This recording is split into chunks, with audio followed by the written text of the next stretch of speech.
Hi everybody and welcome to another episode of Gaffer and Gear. Today it's another gear review. We're looking at what I'd call a medium price RGBW unit.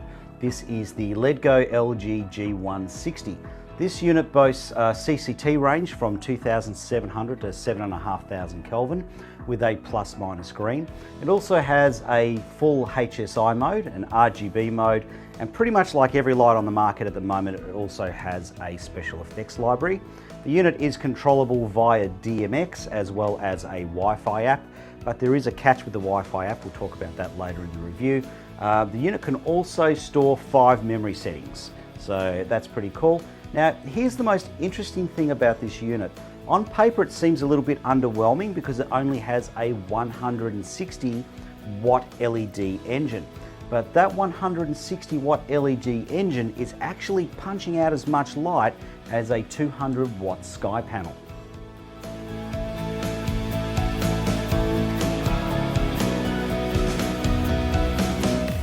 Okay, let's talk about the build quality. So the unit is extremely solid. It looks like it's made from extruded aluminium, so the chassis is extruded. The corners are a very solid industrial plastic. And the back is a very solid plastic compound. So it is built really solid. It looks like someone put a bit of thought into it. Now there is a negative with having a solidly built light. It does come in at 9.5 kilograms. Now that 9.5 kilograms includes the power supply being mounted on the back. So take the power supply off, the unit is actually a fraction lighter. Now, in terms of other things I really like about the design of this thing, I really like the thought and attention that's gone into the power supply mount. So basically you can mount it to the V-Lock battery plate, but it also, you can also hang it off your light stand. So you've got a few options there. So my preference would be I'd have this on the back all the time, and I'd have a Velcro cable tie and maybe neaten this up a little bit would be my preference. Now, one thing I really like about this design, which is genius, and it's one of those things that's so simple, you think, how come no one thought of this a long time ago, is the stirrup, okay? Now, who's ever carried a light by its stirrup? I do all the time. They've actually molded a carry handle into the stirrup here. So when you're carrying it around, it doesn't dig into your hand. Okay, now it wouldn't be a review by me unless I banged on about the lock-off for at least a minute. Okay, so why have I got such a bee in my bonnet about lock-offs? And here's why.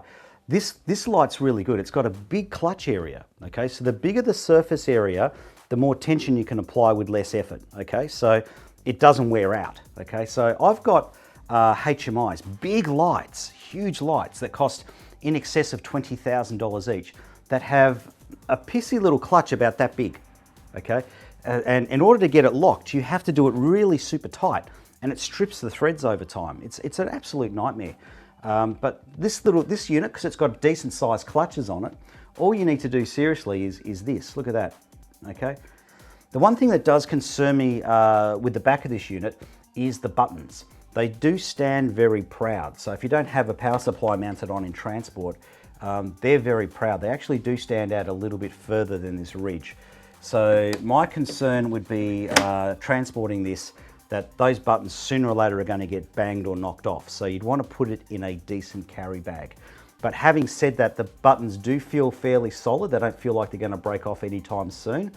And all the buttons have a really good positive feel to them. They don't feel like they're going to break anytime soon.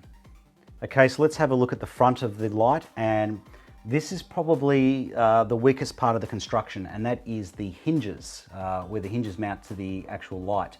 So these bits up here are actually plastic. Now I know that for a fact because I've actually owned 6 lights in the past with these same hinges. So things you've got to be careful of. If someone drops the light, and well, hopefully you shouldn't do anyway, but if someone drops your light and it lands on the barn door smack that way, it will break the hinges. Having said that, it's not a massive problem because there are 3 hinges on each side, which is about 1 more than you need. So what I've done in the past is just strip a hinge off and put it into another position to replace broken ones. Now let's get on to the barn doors. If you've watched a lot of my reviews, you know that I absolutely hate barn doors on a panel light. Barn doors do not cut the light at all. It really it does have some effect, but it really doesn't give you any sort of real shaping. And that's not a fault of the barn doors, that's just how barn doors work on a panel light. They're a bit of a waste of time. The other reason I hate barn doors on a panel light is when it comes to tilting the lights, they always get in the way. Okay, so always a pain in the butt. But I've got to say there though, I am a professional gaffer, which means I've got lots of different lights. I've got lights that are made for specific tasks. But if you're a one-man band and you're looking for a light that does everything, you might actually want to keep the barn doors on, because this is a pretty big area. So if you got a diffusion gel and clipped it to that, you'd end up with a nice big softbox effect. So they might be worth keeping on for keeping the barn doors for that reason. However, if like me, you don't like the barn doors, it's no problem getting rid of them. So it's just these two screws here, and the units slot out. So you can ditch the barn doors easy enough. Now, the one thing I don't like about the design of the barn doors is inside here there's a ridge. Now, in this ridge is where you put in your honeycomb. So the units do come with honeycombs, I believe, but I didn't get a honeycomb for whatever reason for the demonstration unit. In order to use the honeycomb, you've got to have the barn door attached. So what I would be doing if I owned this light, I would be keeping the honeycomb in this permanently, and I'd actually take all the barn doors off and keep this as a honeycomb frame. But look, this is really well constructed barn doors. That's usually the weakest point on an LED light. Now, there is one thing I find really odd about this unit, and that is the front Perspex diffuser. Pretty much on every other light, the Perspex is white, but on this light it's the silver. So that's I've never seen that before. And when you sort of tilt your head on weird angles, you can see something odd's going on inside it. So I would love to be able to take this apart, get the Perspex out and have a look through and figure out what's going on. But whatever's going on, I suspect, is the reason why it's so bright. So how bright is this unit? Well, it's only a 160 watt LED light engine, and it's spitting out a staggering 781 lux at 3 meters. Now, my gut feeling was when I was testing this unit, it felt to me to be as bright as a RE Skypanel S30. So I pulled out one of my RE Skypanel S30s, and this unit at the same distance set to the same values only came in at 3 lux brighter. So basically, in terms of brightness, there's pretty much nothing in between the two units.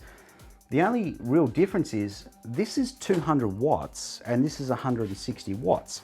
So what does that mean? Well, what that means is this unit can run off one battery. Okay, so I stuck a 250 watt hour battery onto this, and a 14.8 volt battery, and I got 1 hour and 50 minutes of continuous runtime at 5600 Kelvin at 100% brightness. Now, to give you some idea of how good that is, the RE Skypanel requires 2 batteries, 2 of the same batteries, and I only get 1 hour and 20 minutes. So in terms of battery runtime at full power off a single battery, this is a staggeringly bright unit, so staggeringly efficient. Now, the next thing I want to talk about is the cooling fan, and only briefly, because I think it's a waste of time even talking about this, but other reviewers have criticized it, and I disagree with them. So a few people have said the cooling fan is loud, so I've dimmed the music down so you can hear it.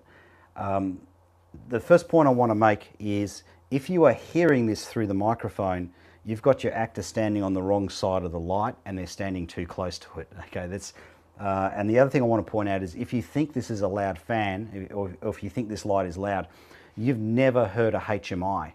Okay, so as a professional lighting guy, I'm telling you, I've got louder lights than this, and the sound recorders don't complain about the noise. Now, if the noise is a problem from the fan, and I highly doubt it ever would be, you can actually turn the fan off.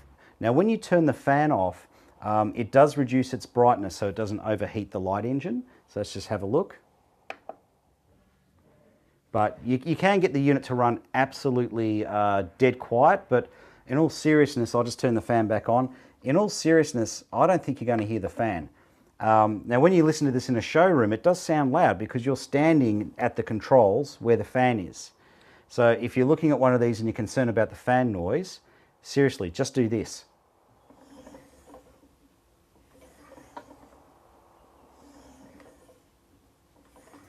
Let's start having a play with the light. Well, there are two ways to navigate. So you've got quick selection buttons down here. So you've got CCT, which is your correlated color temperature. Color trimming, we'll talk about that later. RGB, filters, special effects, and scenes. The other way to navigate it, apart from pressing these buttons, is to go through the menu system. So you press the menu button. The knob above the menu button is your selector. So that scrolls up and down the menu. Okay, and then when you find what it is you're after, you press the selector knob to get into the next menu. So there is a difference between operating down here and operating in the menu. More things appear in the menu. So for example, this light actually has a fully functional HSI mode. And that is not on a button on the back, but it is in the menu system. But anyway, let's have a look through the modes. So let's select CCT, okay, which is correlated color temperature. Now, on this unit, each knob refers to a value. So this is our intensity or dimmer, okay? The dimmer's quite good on it. The dimmer's quite smooth. I'm quite impressed with the dimmer. The CCT, which is your color. Now, your color goes from the top end, 7,500 Kelvin, all the way down to 2,700 Kelvin in 100 Kelvin increments. Now, I'll talk about this more later in the technical side of the video, okay? And we also have plus or minus green for matching location lighting. But you've got quite a lot of operating range there, quite a lot of diversity in it. Okay, so let's have a look at the next button along, which is color trimming. This is quite interesting. I don't know if I'd ever use it, but it's quite interesting. So if we press color trimming, we can now select RGB values. Okay, so we can, again, each knob is a different value. So let's add a bit of red, let's add a bit of green, add a bit of blue. So you might have some funky effect or funky underlying hue that you're going for your look. Now, once you've dialed this in, that becomes part of your base. So let's go back to CCT, and we have those RGB values as our base. So if you're trying to get some sort of underlying hue color throughout your color scheme that you're shooting, you can dial that in, and then you can change the CCT value on top of that. So for example, if you want all the lights to have the same color hue, but you want the backlight to be slightly warmer, then you can adjust the Kelvin down on the backlight with the hue. Now, one thing I don't like about this light, it doesn't have a factory reset. So if you want to get rid of that color trimming, it's pretty simple.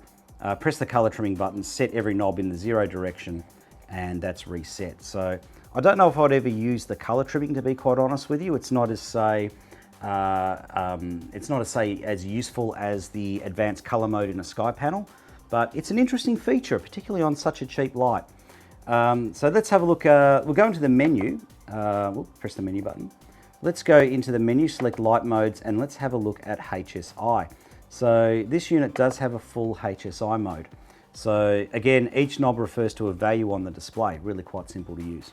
So let's get our intensity up, okay, and our hue, in case you don't know, basically HSI mode, it goes around the color wheel. So at the moment with the hue, we're selecting the color angle on the color wheel. So you've got 360 colors, 360 degrees.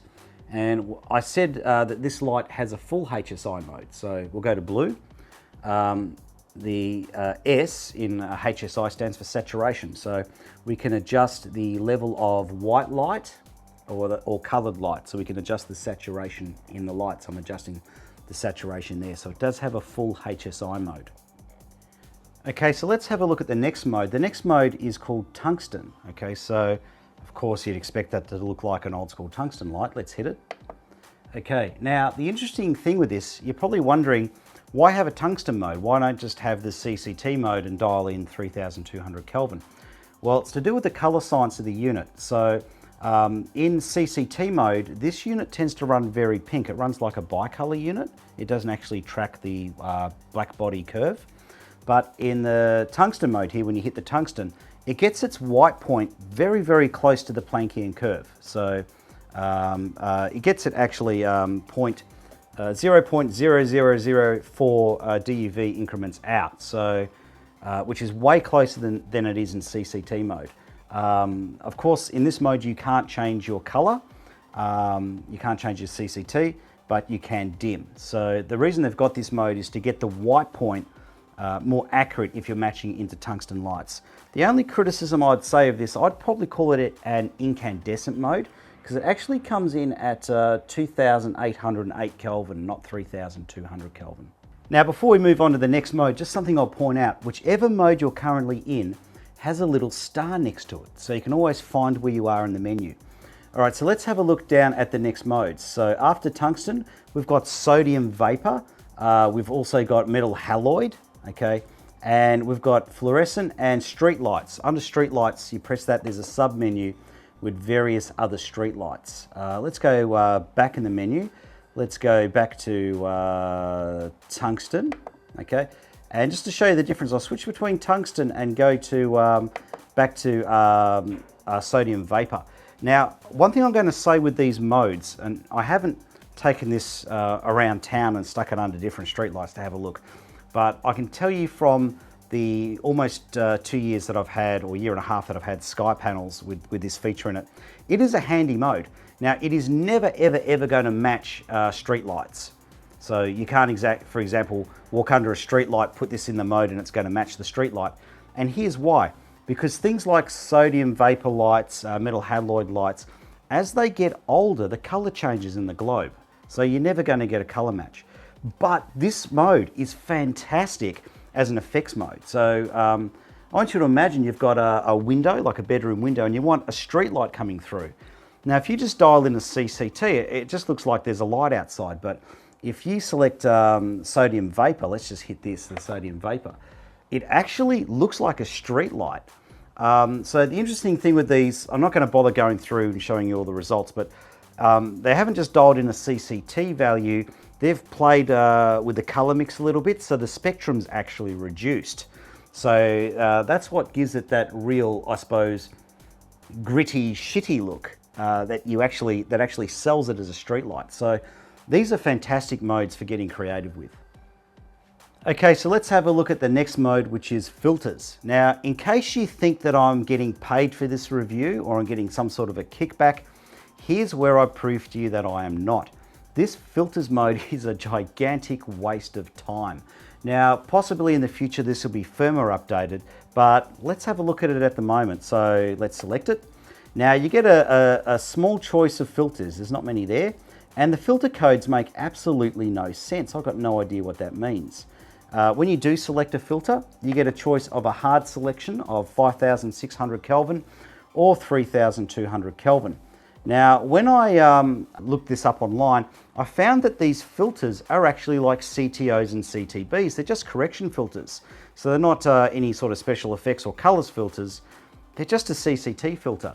Now, I thought possibly what's happened here is they've maybe for the CCT value you dial in plus that gel, they've tried to line it up closer to the Planckian curve or get the white point spot on so that it matches other light sources that aren't LED. But that's not the case. The DEV values are miles out here. So I don't know what the point in this is. I can't see the point in dialing in a CCT value and then adding a correction gel when you've got a light that is CCT tunable. All right, so this unit does have effects. So we'll very quickly go through some of the effects. Storm, which is like a lightning. Now, with this unit, where it's different to some other units is you can change some of the settings. So we can adjust the frequency, how often it happens. We can adjust the speed. Cop car. Okay, so that's one that a lot of people just get excited about. So you can adjust your colors, whether it's just blue only, red and blue, for example, and you can adjust how often it flashes. So, you know, is it a single flash? Is it a double flash? Quad flash, things like that. Other effects include candlelight. The candlelights, I don't know. It just doesn't feel like there's a candle really going there. It could do with a bit more wind, I think. Maybe I should try changing the speed at which it's flickering. Oh, now we're starting to feel something. Yeah, that's starting to feel like something's happening. Yeah, it's not too bad. I think it would depend on your camera. as to whether that look any good or not. For me, when it goes to the yellows, they do look a little bit green, but I've noticed some cameras don't pick that up. High-end cameras would pick it up, like an Alexa. That would look a little bit green when it goes into its yellows. You probably can't see what I'm talking about on this camera because I don't think this camera's got that sort of dynamic range. But you know, basically you get the gist of it. So it's got some effects in it. Soft disco, hard disco, color monitor, camera flash, which is like a paparazzi. Let's just have a look at soft disco and probably leave it at this point. But yeah, like every light that's out on the market now, it's got some effects in it. Now, the only thing we haven't covered in the menu system or on the back here is scenes. Okay, so scenes is basically where you save your settings. Now, you can save and recall up to 5 settings. So it's quite simple. So you just select scenes, select whether you want to save or extract. Okay, so let's say we want to save this setting. So let's select save. Let's save it as scene 1. It asks you if you want to, if you're sure, basically if you want to overwrite. Let's select yes, bang, and that's now saved. So let's go back. Let's do a extraction, which is basically recalling your scene. So let's go extraction. Let's have a look at what's saved in scene 2. Do I want to recall this? Yes, I do. Bang. So that's whatever was saved in scene 2.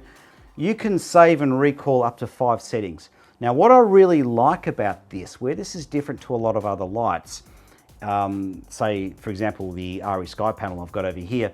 The RE Skypanel saves things like its color, its saturation, all those details, but it doesn't save the brightness value.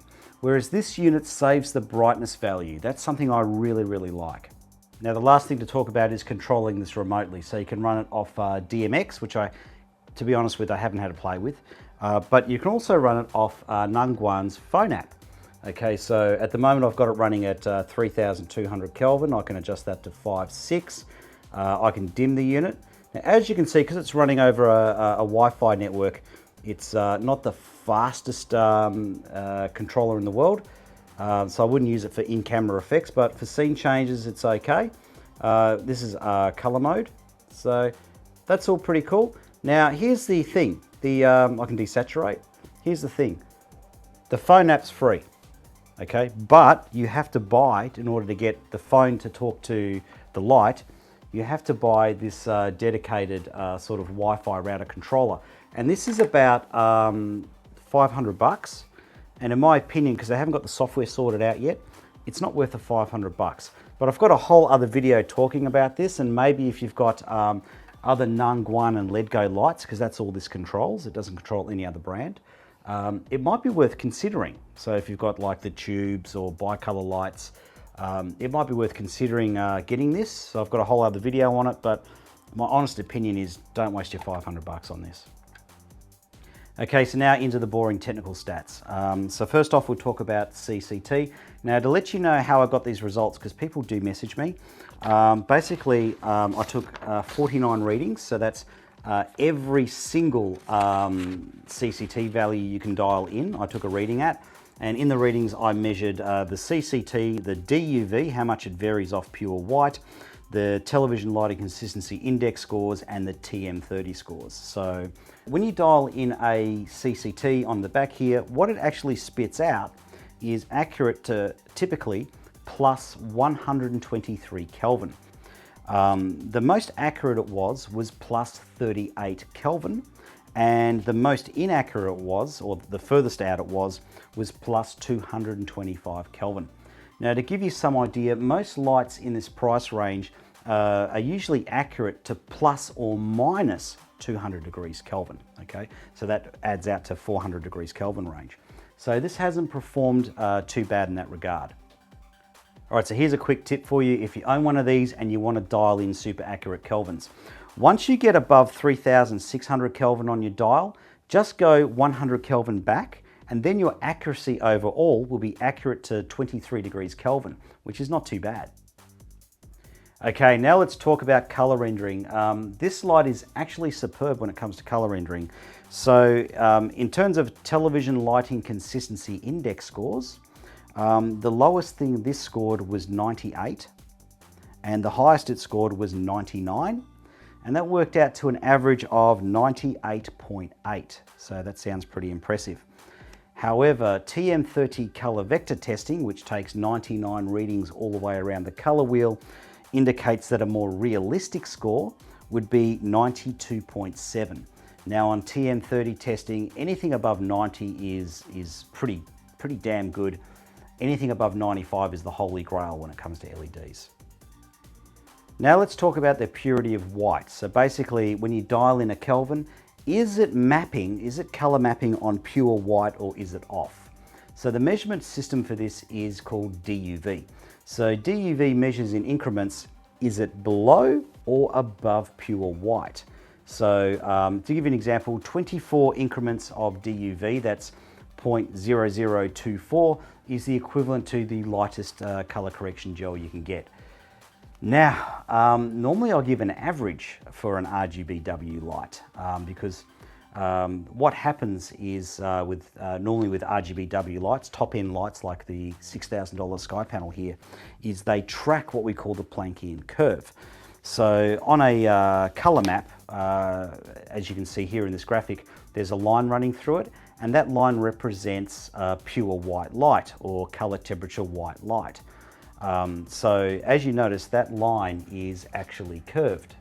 Okay, so how a top-end light, one of these expensive lights, how that maps the color is it uses its white emitters and its RGB emitters to adjust the tracking point up and down, and it tries to basically keep it as close to that line as it possibly can. And basically that's the difference between, say, a $2,000 light, a $4,000 light, a $6,000 light. Now, to make this sound a little bit simpler, let's imagine a simple bicolor light. Okay, so you've got a light that has, say, a warm white emitter over here. Okay, so a warm white emitter, and it has a daylight emitter over here. So the problem with this sort of system, a bicolor system, is it generates its Kelvin by turning one LED emitter up and then turning it down and turning the other one up. So basically that's how it adjusts its Kelvin. And the result of that is you get a linear straight line, okay? Now, below the Planckian curve, everything is pink. Above it, it's green, okay? So that's why our correction gels are green and pink. All right, so here's the interesting thing with how this unit works. This unit is RGBW, okay? But how it works, it uses a warm white emitter. So I'm just going to draw, this is not to scale, so no one criticize me here. I'm just going to draw a bit of what's it called, a spectrum analysis. So let's say we've got our spectrum. This thing has a broad spectrum warm white emitter that sort of does this, okay? And so when this is turned on, the Kelvin's warmer, and then it uses its its blue and green emitters, which are over here. It's blue and green emitters to shift the Kelvin back towards daylight. But how this unit works is these two emitters, the blue and green, act as one emitter. So they act like a daylight emitter. And then you've got your warm white emitter going. So basically this thing is simulating a bicolor light. Okay, so here's why I can't give you an average reading for DUV accuracy or for accuracy of whites. Okay, at the far extreme 2700 Kelvin, it's actually above the Planckian curve. Okay, so it's slightly green. So this is the only point at which it's slightly green, which is 2700 Kelvin. The rest of the time the light is slightly pink. Okay, now at the other extreme, the unit is, this is at 7500 Kelvin, the unit is minus 13 DUV, which is not gel correctable, pretty close.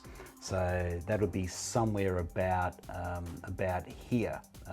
Yeah, this isn't to scale, by the way. Okay, so basically between those 2 points, it's tracking in a straight line.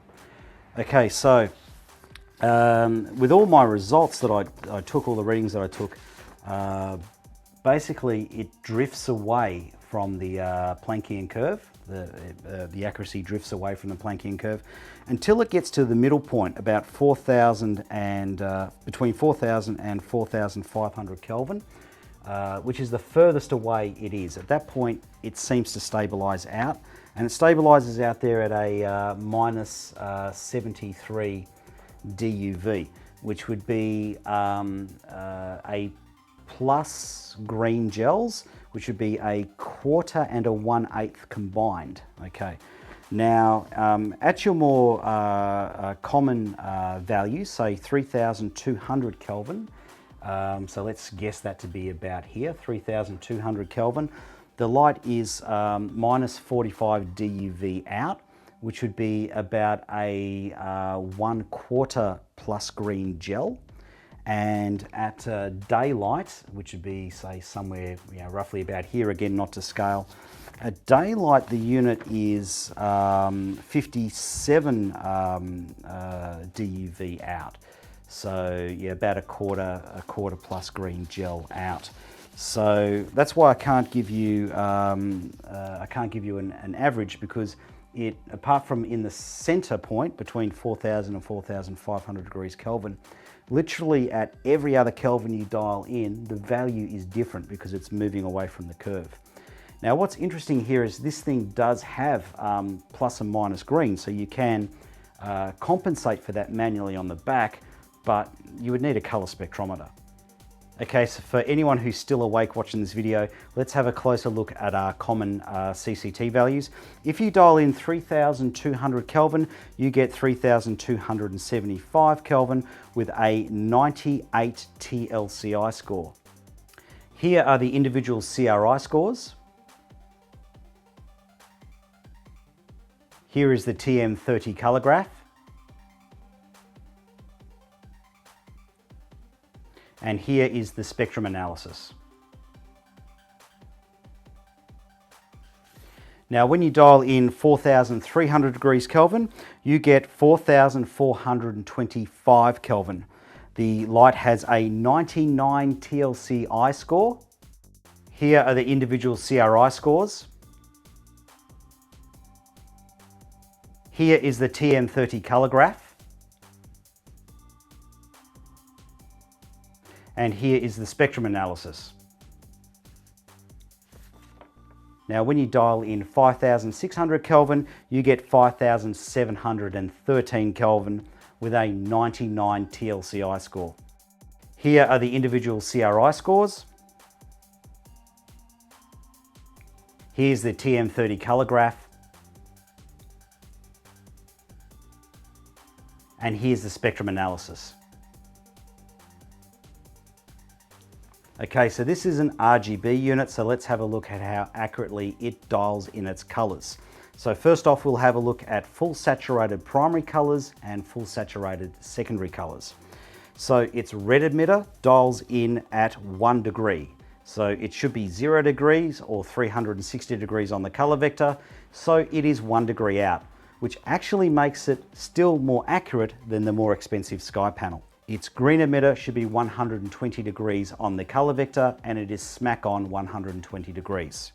Its blue emitter comes in at 240 degrees on the color vector, which is smack on. Its yellow should be 60 degrees on the color vector, and it is 2 degrees out, which is surprisingly accurate for an RGB unit. However, when it generates cyan, which should be 180 degrees on the color vector, that comes in at 223 degrees. And its magenta, which should be 300, comes in at 261. Now, some of those results sound pretty bad, but they are about as bad as every other RGB light that's out there. This technology is going to get better as we have more color emitters. So to give you some idea of how it went, it dialed in 2 of those colors with more accuracy than the more expensive Skypanel. It dialed in 2 of the colors with the same accuracy, and it dialed in 2 of the colors not as accurate as the more expensive Skypanel. So overall, it did pretty good. Now let's have a look at how it goes in terms of accuracy of its desaturation. And this is where the price difference really shows up between the 2 units. So all of these measurements are for the unit at 50% saturation. So when it dialed in red at 50% saturation, its color vector was off. It was 347 degrees instead of 0 degrees, and it actually dialed in 27% saturation instead of 50. Now, green dialed in at 50% color saturation actually came in at 132 degrees on the color vector instead of the 120, and its target value of 50% saturation actually came in at 87%. Now, the blue was surprisingly accurate. It should be 240 degrees on the color vector and it came in at 243, and its target value of 50% saturation actually came in at 57. This is surprisingly good for an RGBW unit. Now, what's interesting here is all of its primary colors were skewed. They all moved off target. However, its secondary colors stayed relatively the same. Now, the yellow desaturation was by far the most over the top. Instead of coming in at 50% saturation, which was the target value, it actually came in at 18%. Now, its color vector was off by 7 degrees, so instead of being 60 degrees, it was 67 degrees. So with cyan, when you dialed in a 50% desaturation, it actually came in at 43%, which is quite good.